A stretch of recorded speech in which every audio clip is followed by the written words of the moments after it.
Our basic brief is to bring together historians and policymakers. Policymakers in the widest sense, including everything from journalists, civil servants, parliamentarians, which we'll get onto in a minute, and think tanks, those kind of things. Anyone who's involved in the kind of discourse around policy formation, we want to introduce to historians and the work of historians. We think that's beneficial both to historians, because it gives them a different perspective on their work, helps them with the thing impact, I suspect we're going to be hearing about and talking about a lot today, and we think it's also beneficial to policy formation processes, that they actually take into account possible lessons from the past, what's gone on, previous attempts at similar policies or dealing with similar issues. That's what we do as history and policy. We do a lot of work engaging with Whitehall departments, running workshops, seminars, things like that. And also we're increasingly doing work with Parliament as well, which will be the subject of the exercise I'm going to have us attempt in a minute to get things started in the morning. So that's what we do as an organisation.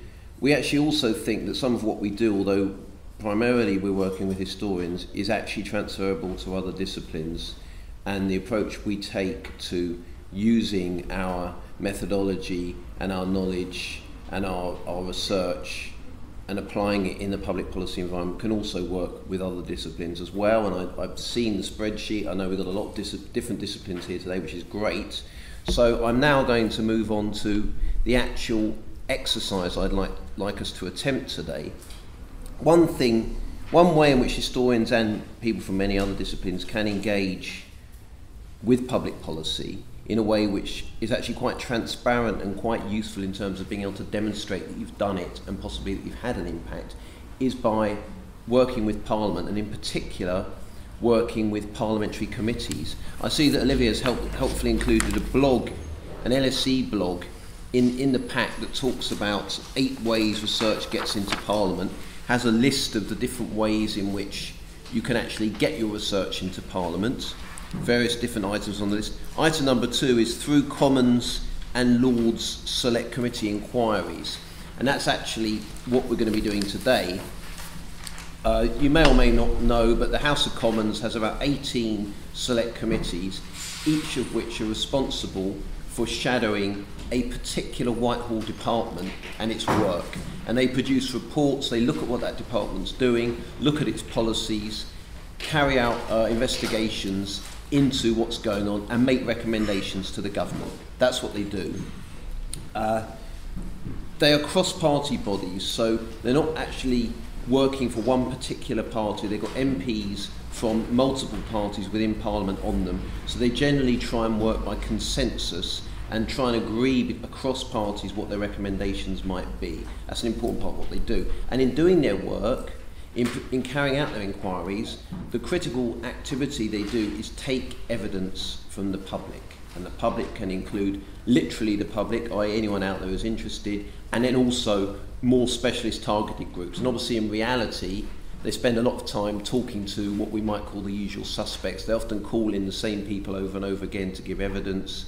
But they part of one that they call in, say, think tanks, campaign groups. They also call in ministers to question them, and they also take a lot of evidence from academics. Now the interesting thing about this is that all of this goes on online. All the calls for evidence are posted online. There's now a special alert service where you can go and get yourself alerted according to what your preferences are as to a new inquiry that's opened. But you don't have to wait to be asked to give evidence. You can just submit it online. And all the evidence that gets submitted will be, ultimately, I think all of it will eventually be reproduced, at least online. They don't do as many printed reports as they used to, but all of it will get published online, and some of it may get cited in the report, so your evidence, there's a reasonable chance your evidence could get cited in a report, and then if that report is received well by the government, it could even end up leading to the government saying, well, we accept that recommendation, we can change our policies. There's a clear chain there of impact that you can show. and it's transparent, and anybody, you know, there's no reason, if you're doing some research in a relevant area, that you can't actually start submitting evidence right away. If you see an inquiry that looks significant, that you think you've got something significant to add to, there's no reason you can't do it using your disciplinary approach. So that's what we're looking at today. Now, if we look at the sheet in the pack, which is headed "Purpose and Quality of Education in England Inquiry Launched." What we're going to do today for the exercise I've planned is look at, and this is a real inquiry that's open at the moment by the Education Committee, so it shadows the work of the Department for Education, and it's quite a wide-ranging inquiry that they've opened and they've requested evidence on. So the three main questions they're asking, which are, I think, incredibly broad in scope, but the first one is what the purpose of education for children of all ages in England should be. Second question is what measures should be used to evaluate the quality of education against this purpose. And then the third question is how well the current education system performs against these measures. So this is this is actually a lot more wide-ranging than you often get with committee inquiries. They tend to be more focused often on specific initiatives from the government, but this is almost them taking an initiative. This is almost them taking on the job of telling the Department for Education what they think it should be doing. But that's great from the point of view of someone who's interested in this subject area. So what I'm actually going to ask you to do now is 3 tables, so that's 3 groups, that sort of works. I'm going to ask this table here to discuss how you might, as an evidence giver, approach giving evidence to this inquiry and consider how your discipline, whatever it may be, could help you to give evidence. It may be that you think your discipline isn't that adaptable to it, but try and think as widely as possible and think, how might my discipline actually help me to give evidence to this inquiry? And then also talk a little bit about what sort of responses you might give. You don't have to be specific on what the answers are to these questions, but talk about the kind of responses you might give. And then finally, the third thing, what realistically can you hope to achieve through the giving of your evidence? What outcome, real world outcome, might happen as a consequence of you giving your evidence using your particular disciplinary focus? So that's table 1, we'll call that. Table 2, I'm going to ask you to imagine that you are the select committee. You're the actual committee carrying out this inquiry. So you're a cross-party group of MPs who've got an interest in this policy area. You're not in the government, you haven't been given jobs, or maybe you've been sacked from jobs and you've been given the place on this committee. They're elected now, actually, the members of this committee. But either way, your MPs who aren't in the government, maybe opposition MPs, whatever, but you're interested in this policy area and you're hoping to achieve some kind of impact through the work of the policy on government policy. What are you hoping to achieve through this report is the question I'm going to ask, and what sort of contribution would you like to this report from evidence givers? What do you think you might get out of the evidence that's submitted?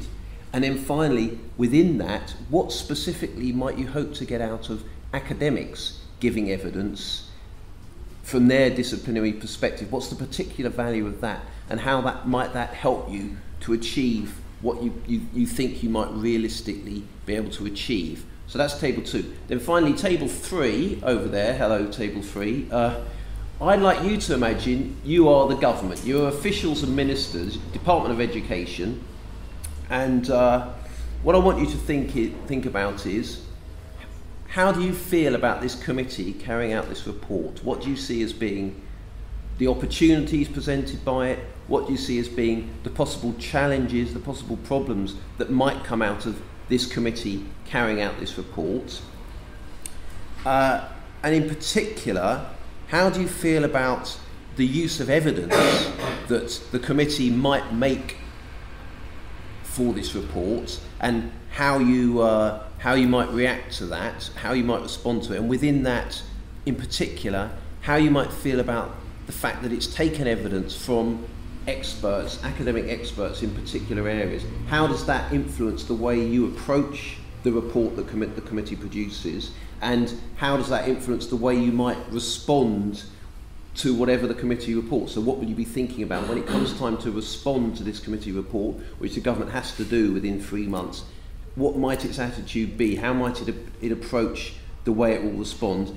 And particularly taking into account that there's been evidence from academics in the report. So is everybody clear on that? I want, if one or two of you, however you want to do it, feedback at the end of this process. We are now at 1:15, so we've got about half an hour, haven't we? So if we could do about 1/4 of an hour of discussion, I'll come around the tables and interrupt you and see how you're getting on. And then after about 1/4 of an hour of discussion, if each table could feedback for 5 minutes, figure out between you how you want to feedback. If you want one to do it or more than one, that's fine, however you want to do it. So there's some information on the inquiry, and then after that there's information on giving evidence to a select committee. But I think the main thing you want to focus on is the first sheet, the front and back of the first sheet is the most useful, and then there's some supporting information that you might find of use. So please take it from here, and anyone want to grab me at any point, please feel free to do so.